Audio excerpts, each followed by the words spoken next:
আসসালামু আলাইকুম দর্শক শ্রোতা। আজকে আমি কথা বলবো আপনাদের কারো যদি খাবারে অ্যালার্জি থাকে, যেমন অনেকের গরুর মাংসে অ্যালার্জি থাকে। তো সামনে তো কোরবানি, তো এই মাংসে যদি অ্যালার্জি হয় সেক্ষেত্রে আপনারা ঘরোয়া উপায়ে কিভাবে এই চুলকানি থেকে মুক্তি পাবেন।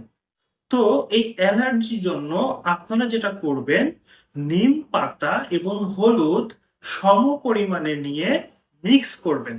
অর্থাৎ নিম পাতা বাটবেন এবং হলুদের যে গুঁড়া আছে এটা মিক্স করবেন।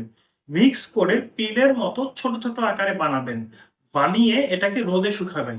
শুকানোর পরে আপনার যখন অ্যালার্জি হবে, চুলকানি হবে, তখন আপনি এটা ২-৩টা খেয়ে নেবেন। দেখবেন যে আপনার অ্যালার্জি থাকবে না। এখন এই খাবারের অ্যালার্জি পরিপূর্ণভাবে দূর করার জন্য সবচেয়ে ভালো উপায় হলো যেই ধরনের খাবারে আপনার অ্যালার্জি আছে সেটা অ্যাভয়েড করা। আপনি যদি অ্যাভয়েড করতে না পারেন সেক্ষেত্রে অন্য ট্রিটমেন্টে ঢুকতে হবে। যেমন আপনি হিজামা করতে পারেন।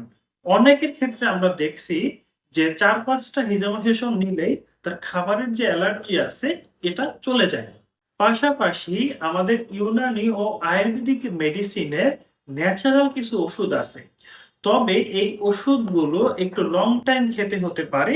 কারো ১ মাস, কারো ২ মাস বা ৩ মাস। যদি আপনারা কন্টিনিউ করতে পারেন তাহলে খাবারের এই ধরনের অ্যালার্জি থেকে রক্ষা পাবেন। এবং আরেকটি উপায়ের কথা না বললেই নয়, সেটা হলো কফি এনেমা। যাদের কোষ্ঠকাঠিন্য থাকে, পায়খানা ঠিকমতো ক্লিয়ার হয় না, তাদের ক্ষেত্রে দেখা যায় যে পায়খানা থেকে টক্সিক পদার্থ শরীরে ছড়ায় যায়, যার কারণে তার অ্যালার্জি হচ্ছে। এই সেম কারণে তার খাবারের অ্যালার্জিটাও বেড়ে যেতে পারে। তো এই ধরনের সমস্যার জন্য আপনারা কফি নেমা করলে কিন্তু অ্যালার্জি এবং কোষ্ঠকাঠিন্য দুটা থেকেই মুক্তি পাবেন। তো এইরকম স্বাস্থ্য বিষয়ক পরামর্শ জানতে আমাদের পাশেই থাকুন। আমাদের ফেসবুক পেজটি ফলো করুন, ইউটিউবে সাবস্ক্রাইব করুন।